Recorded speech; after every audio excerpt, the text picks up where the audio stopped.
Alright, little hummingbird is focusing on my fence so you can sort of see him in the background. Check out the other one, show you what they're up to today. And there is the other one.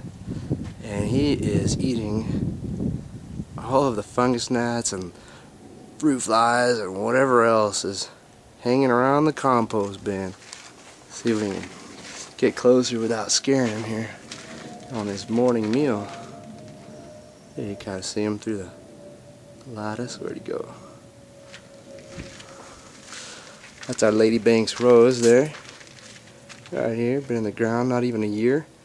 Supposed to grow like 20 by 40 some say. In Tombstone they got the largest one. Anyway, there he is. Eat up, buddy, eat up. Got a little feeder I put back there too, but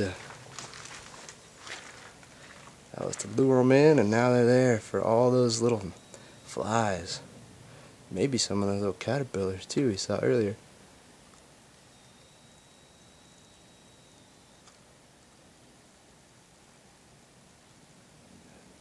One by one he's gonna eat every fly.